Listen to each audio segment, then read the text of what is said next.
The pregnancy test clattered into the airport bathroom sink, two pink lines mocking me through tears I refused to shed. Gate 47 was calling my flight to Bali, the honeymoon destination printed on the wedding invitation they'd sent me 3 weeks ago. The invitation that arrived in a glitter-filled envelope with a note, "Don't worry, we saved you a seat at the singles table." My ex-husband Derek and my former best friend Vanessa, getting married in Bali. Before we jump back in, tell us where you're tuning in from, and if this story touches you, make sure you're subscribed, because tomorrow, I've saved something extra special for you. I splashed cold water on my face, staring at my reflection. 5 years of marriage, gone. My best friend since college, gone. And now I was pregnant with a baby whose father had served me divorce papers via email while I was at my mother's funeral. The phone in my pocket buzzed. A message from an unknown number. Terminal 3, Coffee Bean. Now. A. My hands trembled. I knew that initial. Adrian. The man I'd been seeing for exactly 43 days.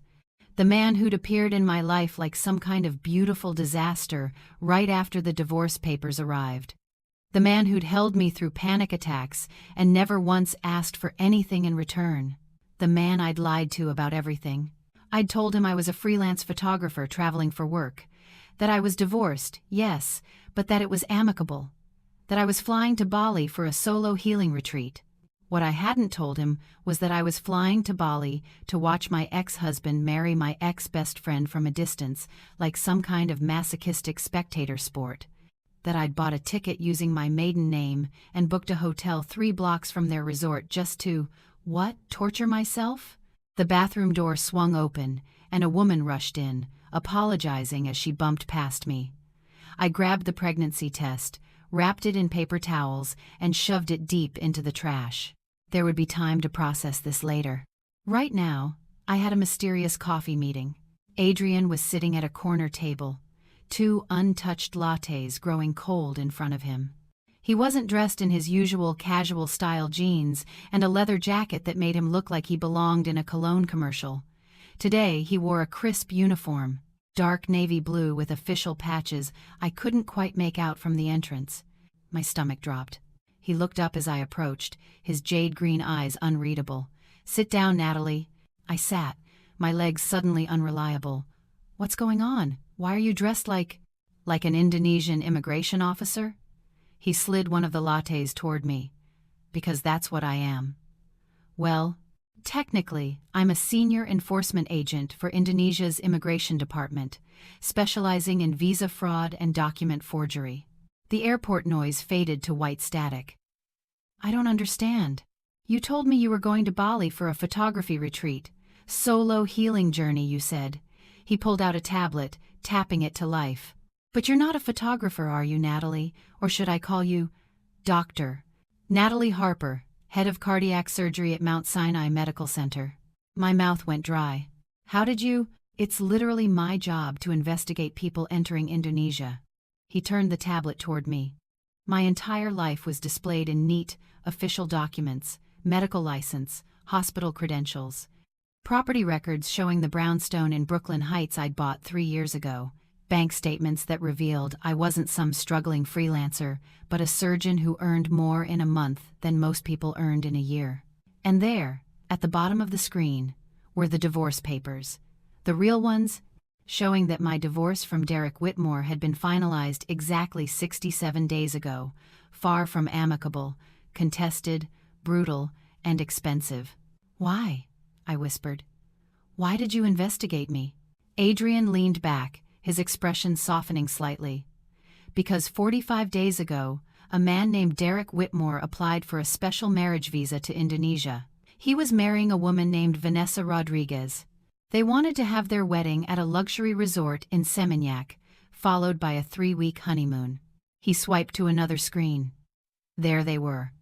Derek and Vanessa, smiling in their visa application photos, my ex-husband with his perfectly styled dark hair and that dimple that used to make my knees weak, Vanessa with her practiced Instagram smile and the diamond bracelet I'd given her for her 30th birthday still on her wrist.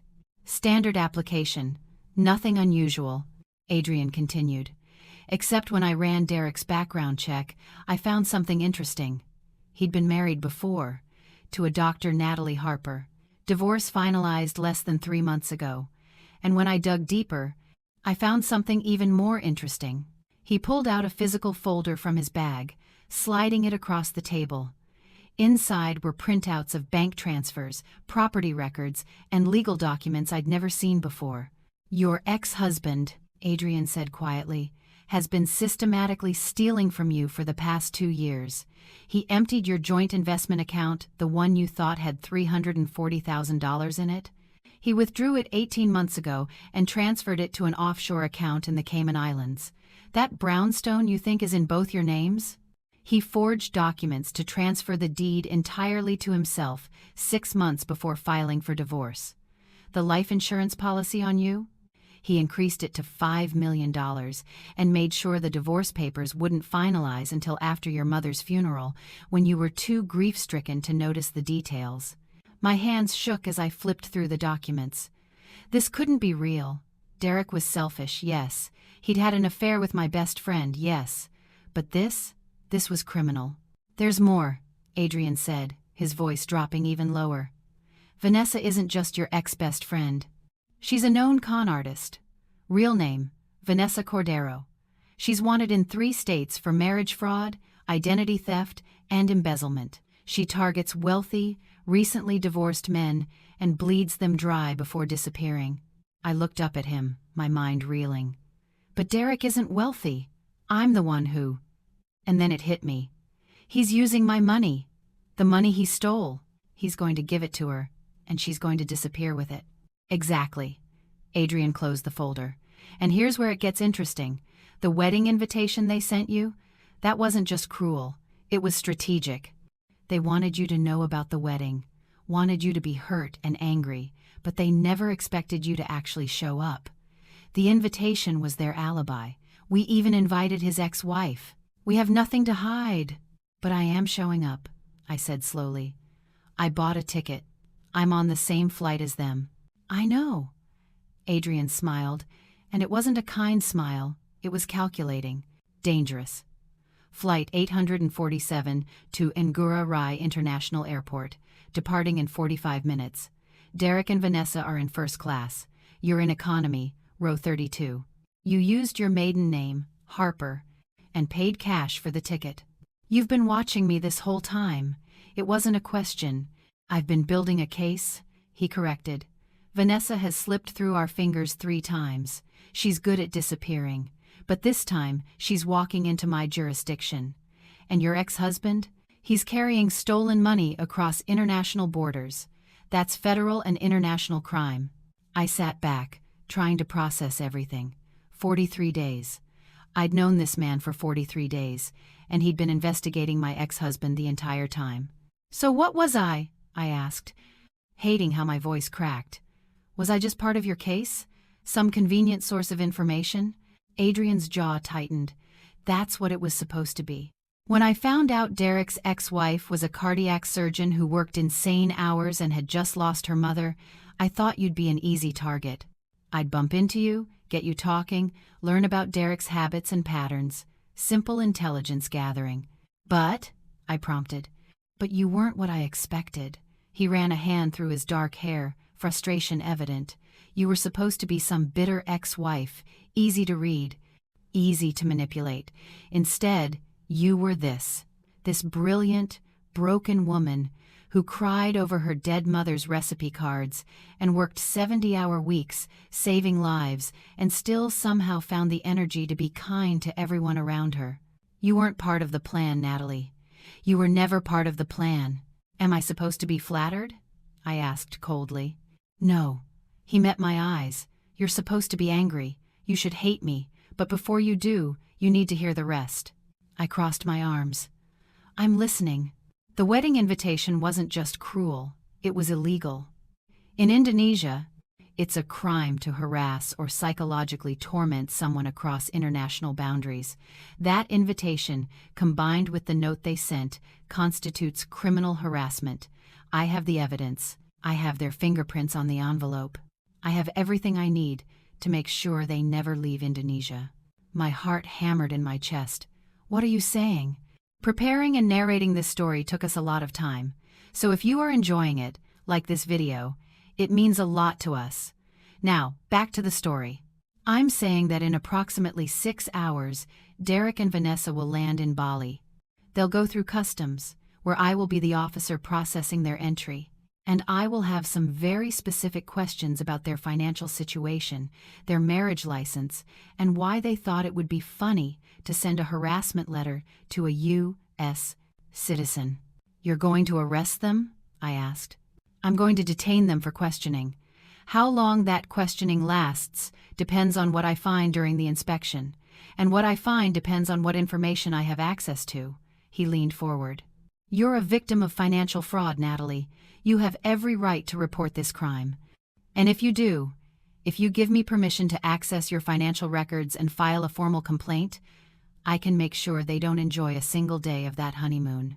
I thought about the pregnancy test in the airport bathroom trash, about the baby growing inside me from a night 6 weeks ago when I'd been too drunk on grief and loneliness to be careful, about the fact that Derek had stolen my money, my brownstone, and my best friend, and then sent me a glitter-filled invitation to mock me for it. What do you need from me? I asked. Adrian pulled out an official-looking document. Sign this. It's a criminal complaint form. You're reporting Derek Whitmore for financial fraud, identity theft, and embezzlement. You're authorizing the Indonesian government to investigate his assets and freeze any suspicious accounts. And you're requesting that he be detained until the investigation is complete. I picked up the pen he offered. What happens to Vanessa? Vanessa Cordero has an outstanding warrant in Indonesia for a previous con she pulled on a Jakarta businessman. The moment she steps off that plane, she's going into custody. But Derek? Adrian smiled grimly. Derek is yours. Well, ours. But you'll have front row seats to his downfall. And what about you? I asked, the pen hovering over the signature line. What happens to us? Was any of it real? Adrian was quiet for a long moment. I don't know, he finally said. I lied about why I approached you. But everything else, every conversation, every moment, every time I held you while you cried, that was real. I didn't plan to care about you, Natalie. But I do. That's not good enough, I said. I know. He stood up. That's why I'm telling you all of this now before you get on that plane. You can sign that document and fly to Bali, and I will destroy Derek Whitmore's life. Or you can walk away right now, go home, and never see me again. Your choice. I looked down at the document, at Derek's name printed in official type, at the line where my signature would seal his fate.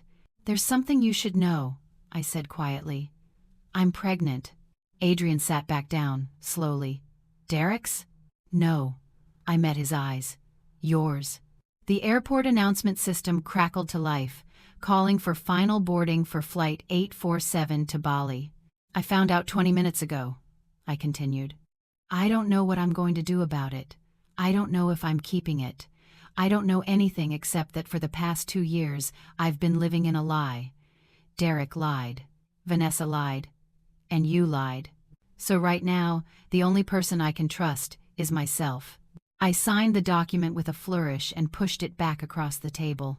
But I'm getting on that plane, I said, standing up. Not because of you, not because of Derek or Vanessa, but because I'm tired of being the person things happen to. I'm tired of being the victim, the grieving daughter, the betrayed wife. I want to be the person who fights back. Adrian picked up the document, carefully folding it into his bag. Then let's fight back together. Not together, I corrected, slinging my carry-on over my shoulder. You'll do your job, I'll do mine. And maybe, at the end of this, we'll figure out if there's anything real left between us. I walked toward the gate, not looking back. Behind me, I heard Adrian making phone calls, setting his trap into motion. Ahead of me, Gate 47 was doing final boarding calls. In first class, Derek and Vanessa were probably already sipping champagne, laughing about the pathetic ex-wife who'd received their invitation and done nothing about it. They had no idea that same ex-wife was 30 rows behind them, carrying their destruction in her carry-on bag. And they definitely had no idea that waiting for them in Bali was an immigration officer who knew every secret they'd tried to hide. The flight attendant checked my boarding pass with a sympathetic smile. Rough day? I must have looked terrible, tear-stained face, hands still shaking, everything about me screaming emotional disaster. You could say that, I managed. She leaned in conspiratorially. Free wine in economy today. Looks like you could use it. I thought about the baby, about the fact that I'd have to refuse alcohol for the next several months if I decided to keep this pregnancy, about how nothing in my life was simple anymore. Just water, I said. I have a feeling I need to stay clear-headed. I settled into seat 32B, wedged between an elderly woman knitting something purple and a businessman already snoring against the window. The plane's engines hummed to life, that distinctive whine that meant we were about to taxi. My phone buzzed one last time before I switched it to airplane mode. Adrian, they're seated in 4A and 4B. Derek ordered champagne. Vanessa is taking selfies. Neither of them looked back at economy even once. They have no idea you're here. I typed back, good. Keep it that way. Another message. Immigration is expecting them. I've briefed the team. There will be 6 officers ready when they land, standard procedure for suspected financial criminals. Are you ready for this? Was I ready? I'd lost my mother 3 months ago to a sudden aneurysm. Lost my husband and best friend to an affair I'd been too busy saving lives to notice. Lost my brownstone, my savings, and apparently my entire financial security to a con man I'd trusted with everything. But I'd gained something too. A tiny cluster of cells growing inside me, a stranger who'd become an ally, even if our foundation was built on lies. And most importantly, I'd gained clarity. I typed, I'm ready. But Adrian? After this is over, we need to have a serious conversation about boundaries and honesty. I know, he replied.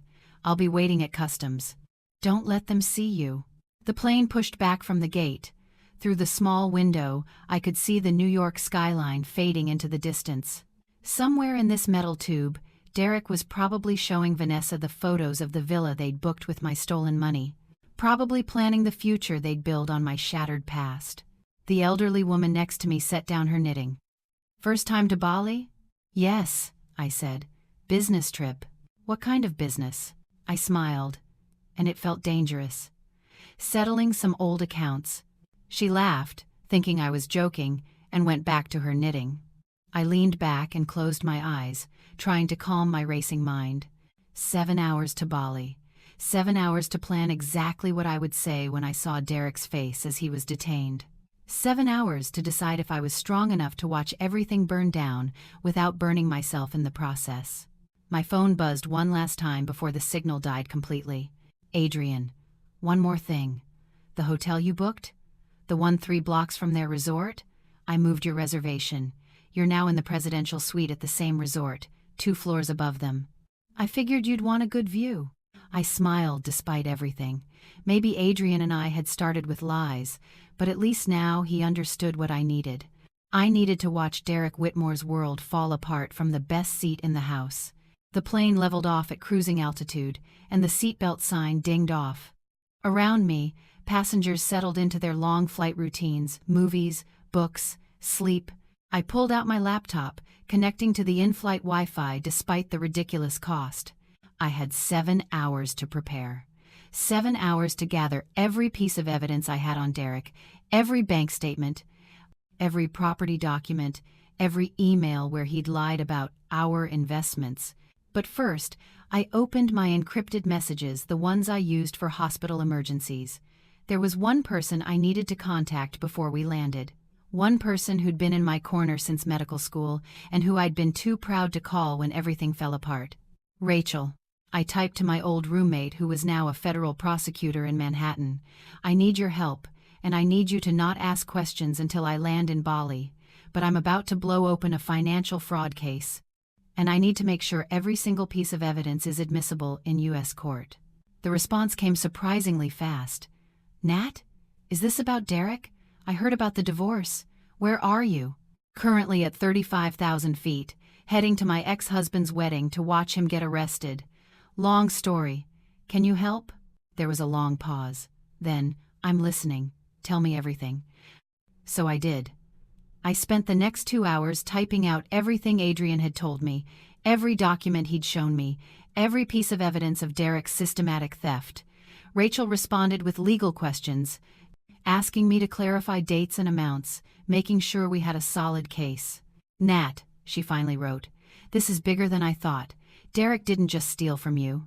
If he's been moving money through offshore accounts and using fraudulent documents, we can charge him with wire fraud, identity theft, money laundering, and international financial crimes. We're talking 10 to 20 years in federal prison." My hands hovered over the keyboard. 10 to 20 years. Derek would be nearly 60 by the time he got out. His entire life. Destroyed. "Do it," I typed. "File the papers. I want him prosecuted to the fullest extent of the law." "And the Indonesian charges?" Rachel asked. "Those are separate. He'll face those first. But I want to make sure that when he's done in Indonesia, he doesn't get to just fly home and disappear. I want him to land at JFK in handcuffs." "You've got it. I'll need you to sign some documents when you land. Can you scan and email them?" "Adrian, the immigration officer, he'll help me with that." Another pause. "Nat, are you sure you can trust this Adrian person? I mean, he admitted to investigating you under false pretenses. That's pretty messed up." I thought about that. About the way Adrian had held me when I cried over my mother's recipes. About how he'd known exactly which coffee I needed on the hard days. About the fact that he could have kept lying, could have let me fly to Bali without warning me, and instead, he'd told me everything. "I don't know if I can trust him," I admitted. "But right now, he's the only person who's telling me the truth, even if that truth started with a lie." "Fair enough. Be careful, Nat. And call me when you land. I want to know you're okay." "I will." I closed the laptop and stared at the seat in front of me. 6 rows ahead, I could just see the top of Derek's head, that perfectly styled hair that he spent 45 minutes on every morning. I wondered if Vanessa knew about that. If she knew that he used my credit card to buy his expensive hair products. If she knew that the cologne he wore was something I'd picked out for our first anniversary. If she knew that the man she was marrying was a criminal who'd stolen from his wife while she grieved her mother's death. The rage hit me then. Sudden and overwhelming. Not the quiet, cold anger I'd been carrying for weeks, but hot, burning fury that made my hands shake and my vision blur. Derek had stolen my mother's memory from me.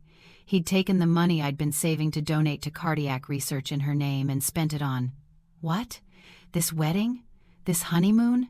Another woman who was using him just as much as he'd used me? I stood up abruptly, startling the businessman beside me. "Sorry," I muttered. "Bathroom." I locked myself in the tiny airplane lavatory and stared at my reflection in the harsh fluorescent light.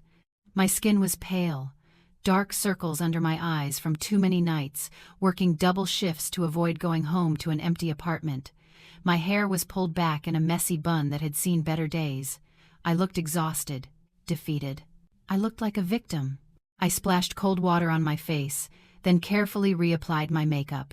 Not the natural, barely there look I usually wore to the hospital, but something stronger, sharper. I lined my eyes in dark kohl, applied deep red lipstick, the kind of war paint that said I was here to fight. When I returned to my seat, the elderly woman gave me an approving nod. "Much better, dear. You look like a woman with a mission." "I am," I said. The hours crawled by. I tried to sleep but couldn't. Every time I closed my eyes, I saw Derek's face when I'd told him about my mother's death. The way he'd hugged me and whispered that everything would be okay. The way he'd insisted on handling all the funeral arrangements because I was too emotional to deal with it. He'd handled it, all right. He'd handled it by emptying our joint account while I was grieving. My phone buzzed as we approached Indonesian airspace. Adrian must have been monitoring the flight. "Landing in 40 minutes. Are you ready?" I typed back. Define ready. Ready equals calm, collected, and prepared to watch Derek Whitmore have the worst day of his life. Then yes, I'm ready. Good. When you land, go through customs normally. I won't be your processing officer that would look suspicious, but I'll be in the room. I'll find you afterward. What about Derek and Vanessa? They'll be pulled aside for routine additional screening. Should take about 6 hours. maybe longer if they're uncooperative. 6 hours? I smiled. In a holding room? Missing their luxury villa check-in? Exactly. And that's just the beginning. By the time I'm done with them, they'll wish they'd never heard of Bali. The plane began its descent. Around me, passengers stirred, packing up laptops and closing window shades against the bright tropical sun. I could see Bali below lush green jungle, sparkling ocean, the famous beaches that made this island a paradise. Derek and Vanessa thought they were descending into paradise too. They had no idea they were descending into hell. The wheels touched down with a slight bump. The plane taxied to the gate. My heart hammered in my chest as I waited for the seatbelt sign to turn off. "Ladies and gentlemen," the captain's voice crackled over the intercom, "welcome to Ngurah Rai International Airport in Bali. The local time is 2:43 p.m. and the temperature is a beautiful 86 degrees. We know you have many choices when you fly, and we thank you for choosing us today." Choices. Everything came down to choices. Derek had chosen to steal from me, Vanessa had chosen to help him, and I had chosen to follow them halfway around the world to make sure they faced the consequences. The seatbelt sign dinged off. Passengers stood, gathering their bags from the overhead compartments.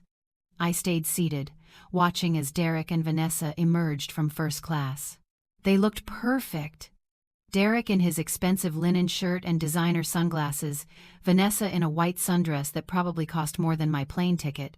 They were laughing about something, completely oblivious to the woman watching them from economy, completely oblivious to the trap waiting for them in customs. I waited until they'd exited the plane before standing. The elderly woman gave me one last knowing look. "Good hunting, dear," she said. I smiled. "Thank you." The humid Bali air hit me as I stepped off the plane, but I barely noticed. I was too focused on staying far enough behind Derek and Vanessa to avoid detection, close enough to watch what happened next. The customs hall was massive, with long lines of tourists waiting to get their passports stamped. Derek and Vanessa breezed past the regular lines, heading for the express lane for first-class passengers. That's when I saw him. Adrian, standing at the express lane desk in his crisp uniform, looking every bit the professional immigration officer, and he was staring directly at Derek and Vanessa with the cold expression of someone about to ruin their entire lives. Derek handed over their passports, smiling. "Beautiful country you have here." Adrian took the passports without smiling back. "Thank you, Mr. Whitmore. How long will you be staying in Indonesia?" 3 weeks. Honeymoon. Derek put his arm around Vanessa proudly. "Just got married." "Congratulations!" Adrian scanned their passports into his computer. Then his expression changed, just slightly. "Mr. Whitmore, Miss Rodriguez, I'm going to need you to step aside for additional screening." Derek's smile faltered. "Is there a problem?" "Just routine.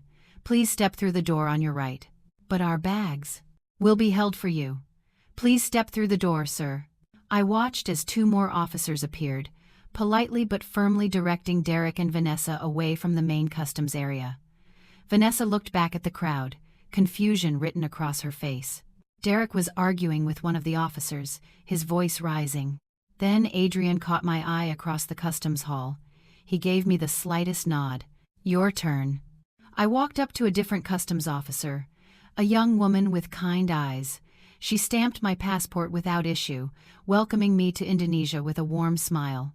As I collected my bags, I could hear raised voices from behind the closed door where Derek and Vanessa had been taken. Derek, demanding to speak to a supervisor. Vanessa, her voice high and panicked. I walked past that door without stopping, heading for the airport exit where a driver was waiting with my name on a sign. As I slid into the air-conditioned car, my phone buzzed. "Adrian, they're in custody." Vanessa's warrant came up immediately.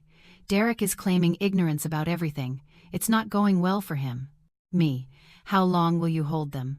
Adrian, "As long as it takes. Days maybe. We have a lot of questions about their finances." Me, "Good." Adrian, "Your suite is ready. Champagne on ice, ocean view, everything you need." I leaned back in the car seat, watching the Bali scenery flash by. Palm trees, colorful temples, smiling locals on motorbikes. Paradise. Actually, I typed, there's one more thing I need. Name it. Derek's villa. The one they booked with my money. I want the booking transferred to my name. I want them to arrive if they ever get released to find out they have nowhere to stay. There was a long pause. Then, consider it done. I smiled, closed my eyes, and let myself feel the weight of the past few months finally lifting. Derek and Vanessa wanted to destroy me with their invitation. They wanted me to feel small and powerless and pathetic. Instead, they'd given me the perfect weapon. And I was just getting started. The presidential suite was obscene in its luxury, floor-to-ceiling windows overlooking the Indian Ocean, a private infinity pool on the balcony, marble everything. The kind of place Derek would have posted about on social media with some caption about living the dream. Instead, he was in a concrete holding room being interrogated about offshore accounts. I dropped my bags and walked straight to the minibar, grabbing a bottle of sparkling water. No alcohol, not with the pregnancy. God, the pregnancy. I still hadn't processed that little bombshell. A baby. With a man who'd been using me for information about my criminal ex-husband. My phone rang. Adrian, don't answer, I told myself. But my traitorous hand was already swiping to accept. You settled in? His voice was professional, clipped, like we were business associates instead of whatever we were. The suite is beautiful, I said. Shame about the circumstances.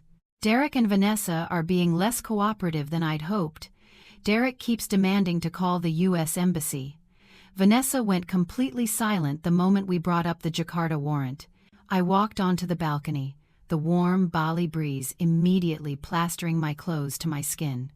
2 floors below, I could see the villa Derek had booked, empty, waiting for occupants who would never arrive. How long can you hold them? I asked. Legally? 72 hours without charging them. But once we start filing charges, and we will, it could be weeks before they see daylight. Vanessa's going directly to Jakarta to face her previous charges. Derek's case is more complicated. Complicated how? Adrian was quiet for a moment. The money he stole from you? It's gone. Most of it anyway. He's been spending it for months. Luxury items, this wedding, payments to Vanessa. We can freeze what's left and start recovery proceedings. But Natalie, you're not getting back what he took. I gripped the balcony railing. $340,000. Years of savings, investments, money I'd earned through countless surgeries and sleepless nights. Gone. What about the brownstone? I asked. That we can fix. The deed transfer was fraudulent. Your lawyer can file a motion to reverse it. It'll take time, but the property is still legally yours. Small comfort. And the life insurance policy? That's the interesting part. I could hear papers shuffling on Adrian's end. Derek increased your policy to $5 million 3 months ago. But he made a mistake. He forged your signature on the paperwork, which makes the entire policy void. The insurance company is already investigating him for fraud. A bitter laugh escaped me. So he tried to steal from me even after death. What was his plan? Arrange an accident after the divorce was final? We don't know. But given that he waited to finalize the divorce until after your mother's funeral, when you were at your most vulnerable, Adrian trailed off. Let's just say I'm glad you're here and not in New York right now. A chill ran down my spine despite the tropical heat. You think he would have actually? I think Derek Whitmore is capable of anything when money is involved, and I think you're safer 6,000 miles away from him. I sank into one of the balcony loungers, suddenly exhausted. This is insane. 2 months ago, I was a happily married surgeon. Well, I thought I was happily married. Now I'm pregnant, divorced, robbed, and apparently targeted for murder.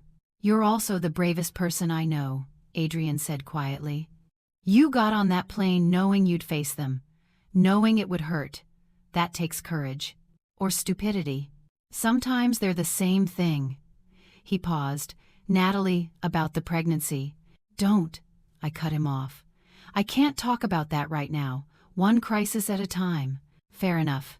But we will talk about it. Soon. After I hung up, I sat on the balcony for a long time, watching the sun begin its descent toward the horizon. Bali was beautiful, postcard perfect, with its emerald rice terraces and temple silhouettes against the amber sky. Derek and Vanessa had chosen well for their honeymoon. Too bad they'd never get to enjoy it. My phone buzzed with a text from Rachel. Federal charges filed. Derek Whitmore is officially wanted by the FBI for wire fraud and money laundering. If he somehow makes it back to USA soil, he'll be arrested on arrival. I typed back, "He won't make it back. Not for a while." Rachel: "Good. You doing okay?" "This is a lot." Was I okay?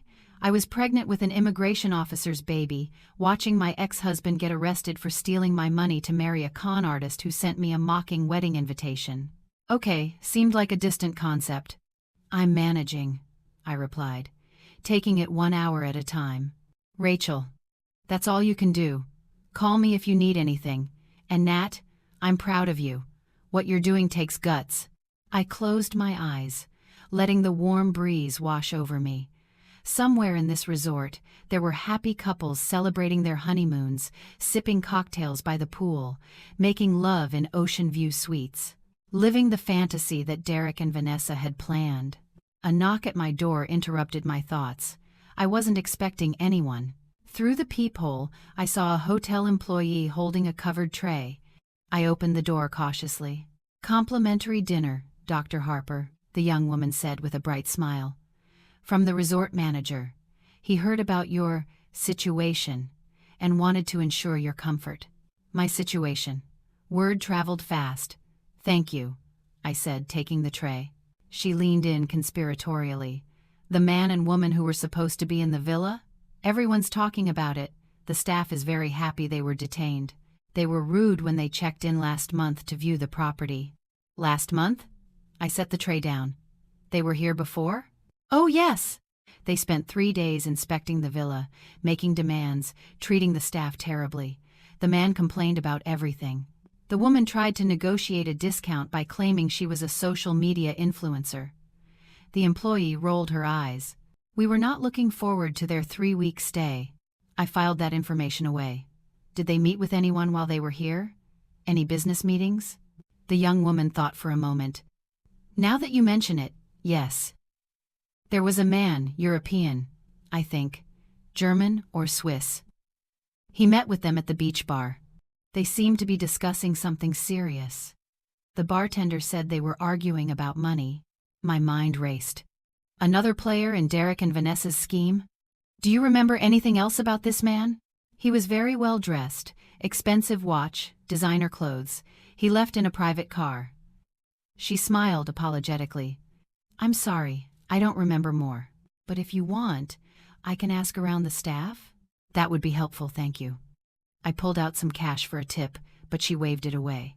"No need, Dr. Harper. Anyone who puts those two in their place deserves our help." She gave a little bow and left. I uncovered the tray, fresh grilled fish, tropical fruits, fragrant rice. My stomach growled, reminding me I hadn't eaten since the airport. As I ate, I texted Adrian about the mysterious European man. His response was immediate. "Interesting. I'll look into it." Could be Vanessa's handler, she rarely works alone. A handler, of course. Vanessa wasn't just a solo con artist, she was part of something bigger. I was finishing dinner when my phone rang again. Unknown number. "Dr. Harper?" A woman's voice. Indonesian accent. "This is Officer Sari Wijaya with the Immigration Detention Center. I'm calling about Derek Whitmore." My heart rate spiked. "Is something wrong?" "Mr. Whitmore is asking to speak with you. He says it's urgent, that he needs to explain something. You're under no obligation to see him, but—" "I'll come," I said before I could talk myself out of it. "When?" "Tonight if you're available. We can arrange transport from your hotel." 20 minutes later, I was in the back of an official vehicle heading to the detention center. Adrian had texted that he'd be there, that I didn't have to do this alone. But I needed to do this alone. I needed to look Derek in the eye and hear what pathetic excuse he'd concocted. The detention center was nothing like the lush resort. Harsh fluorescent lights, concrete walls, the smell of industrial cleaner. Officer Wijaya met me at the entrance, a compact woman with sharp eyes and an even sharper expression. "He's been difficult," she warned me as she led me through security. Entitled, keeps threatening lawsuits, demanding special treatment. But when we mentioned you were in Bali, he became desperate to see you. Why? That's what we'd like to know. She stopped outside a door with a small window. You'll be in a monitored room. We'll be watching. If you feel uncomfortable at any time, just signal and we'll end the interview. Interview. That's what this was. Not a conversation between ex-spouses. An interview where I held all the power. Derek was sitting at a metal table, his hands cuffed in front of him. He looked terrible, hair disheveled, shirt wrinkled, that carefully maintained appearance completely shattered. When he saw me, his face crumpled. Natalie. Thank God. I sat down across from him, keeping my expression neutral. You have 10 minutes. This is all a misunderstanding, he said quickly. These charges, the investigation, it's Vanessa. She's the one who did everything. She manipulated me, used me. I'm a victim here too. I almost laughed. Really? You're going with the woman made me do it? It's true. I met her at that conference, remember? She was so attentive, so interested in my work. I didn't know she was researching me, planning to use me to get to your money. My money that you stole, I said flatly. The investments you emptied, the brownstone you forged documents to steal. That was all Vanessa. Derek leaned forward, desperation in his eyes. She had me convinced it was for us, that we needed to hide assets from you because you were going to divorce me and take everything. She made me paranoid, made me think you were having an affair. So you preemptively stole from me? That's your defense? Natalie, please. You know me. You know I'm not a criminal. I made mistakes, yes. I got caught up in something I didn't understand. But I never wanted to hurt you. I thought about the life insurance policy, the timing of the divorce, his insistence on handling my mother's funeral arrangements while emptying our accounts. You increased my life insurance to $5 million, I said quietly. And you made sure our divorce wouldn't be final until after Mom died, when I was too grief-stricken to notice what you were doing. Derek's face went pale. That wasn't, the insurance was just what? Just in case I had a convenient accident? Just in case the wife you were robbing somehow didn't make it through her grief? No. He slammed his cuffed hands on the table, making me flinch. I would never hurt you. Never. The insurance was Vanessa's idea, but I swear I never intended to do anything with it. Then why forge my signature? Why hide it from me? He slumped back in his chair. Because I knew you'd ask questions, and I couldn't risk you finding out about Vanessa before. He trailed off. Before what? I pressed. Before the money was secured offshore. His voice was barely a whisper. Before I could disappear with her and start over somewhere else. There it was. The truth. Finally. Derek hadn't been a victim. He'd been a willing participant, planning to abandon me with nothing while he ran off with my money and my best friend. Why? I asked. Why did you marry me if this was always the plan? For the first time, Derek looked genuinely remorseful. It wasn't always the plan. When I married you, I loved you. Or I thought I did. But Natalie, you were never there. Always at the hospital, always choosing your patients over me. I felt like I was married to a ghost. So you decided to steal from the ghost and marry her best friend? I decided I deserved to be happy, he said. I deserved someone who would actually be present in my life. And yes, if that someone came with a plan to secure my financial future, I wasn't going to say no. I stood up, done with this conversation. You know what's funny? You're right. I wasn't there. I was too busy saving lives to notice my husband was a sociopath. I was too busy honoring my oath as a doctor to see that the man I trusted was planning to destroy me. Natalie? Wait. But here's what you didn't count on, I continued, leaning over the table. I'm not weak. I'm not broken, and I'm definitely not going to let you walk away from this. You want to know why I'm in Bali? I came here to watch you pay for what you did, and that's exactly what's happening. Derek's eyes widened. You knew. You knew about the detention. I signed the complaint myself, right before I got on the same plane as you. I smiled. Surprise. You vindictive. Careful, I warned. Everything you say is being recorded, and every threat, every insult, Every moment of your true character showing through. It's all evidence against you. I walked to the door, then turned back. Oh, and Derek? That villa you booked with my money?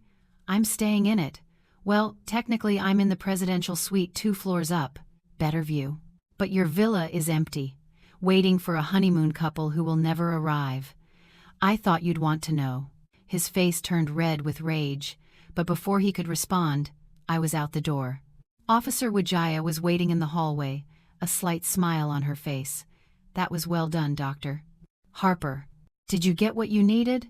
Oh yes. His admission that he knowingly transferred money offshore, that he planned to disappear, that the life insurance fraud was intentional? That's more than enough to hold him indefinitely. She walked me back toward the entrance. And the part about making you paranoid to justify his actions, that shows premeditation. The prosecutor will be very interested in that recording. Adrian was waiting by the exit, still in his uniform. When he saw me, concern flickered across his face. Are you okay? I'm fine, I said. And surprisingly, I meant it. Better than fine, actually. I needed to see him, to hear him try to justify what he did. And now I know for certain that I'm making the right choice. Derek Whitmore deserves everything that's coming to him. We walked to Adrian's car in silence. Once inside, he didn't start the engine immediately. There's something you should know, he said. That European man the hotel staff mentioned? I found him. His name is Klaus Zimmerman. He's a financial facilitator, basically. He helps criminals move money across borders without detection. Vanessa's handler? More than that. He's her partner. They've been running this con together for 5 years. Derek isn't the first wealthy, unhappy husband they've targeted. He's the 7th we know about. My stomach turned. 7 men? 7 that we've confirmed. Could be more. Their pattern is always the same. Vanessa seduces the husband, convinces him to steal from his wife, they move the money offshore, then disappear before anyone realizes what happened. Usually, they're gone before the wife even files for divorce. What made Derek different? Adrian turned to face me. You filed for divorce faster than they expected.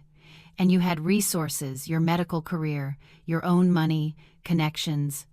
Most of their previous victims were housewives or women in lower-paying careers. You were harder to control. So they sent the invitation to torment me? I think they sent it to keep you distracted. While you were focused on the humiliation of their wedding, they planned to drain the last of your accounts and vanish. But they didn't count on you actually showing up. And they definitely didn't count on me. I leaned my head back against the seat. Where's Klaus now? Singapore. But not for long. I've already contacted Interpol. He'll be arrested within 48 hours. And then we dismantle their entire operation. We find every victim, recover what money we can, and make sure they spend the next decade in prison. He reached over and took my hand. Natalie, this is bigger than just revenge on Derek. You're helping us stop a criminal enterprise. I looked down at our intertwined hands. I'm still angry with you. For lying. For investigating me. You should be, but I'm also grateful. If you hadn't been watching. I couldn't finish the sentence. I know. He squeezed my hand. I'm sorry for how this started, but I'm not sorry for where we are now. Even with the pregnancy? Especially with the pregnancy. He met my eyes. If you decide to keep it. That was the question, wasn't it? Could I bring a child into this mess? Could I trust Adrian after everything? Could I trust myself? I need time, I said. Time to process all of this. Take all the time you need. I'm not going anywhere. He started the car. Let me take you back to the resort. You've had a long day. As we drove through the Bali night, past temples lit with golden lanterns and streets filled with evening crowds, I felt something shift inside me. The victim I'd been when I arrived at JFK was gone. In her place was someone harder. Someone who'd looked her betrayer in the eye and felt nothing but contempt. Someone who was finally ready to take back control of her life. My phone buzzed. A message from an unknown Indonesian number. Dr. Harper, this is Vanessa. I need to talk to you, please. It's important. I showed the message to Adrian. His jaw tightened. "It's a trap," he said. "She wants to manipulate you, get you to drop charges, something." "Or," I said slowly, "she wants to make a deal. Klaus is being arrested. Derek confessed on camera. She knows the walls are closing in." "What are you thinking?" I looked at the message again. "I'm thinking that tomorrow I'm going to visit my former best friend, and I'm going to hear exactly what she has to say." Adrian didn't look happy, but he nodded. "I'll arrange it, but I'm coming with you." "Deal." As we pulled up to the resort, I felt a strange sense of calm.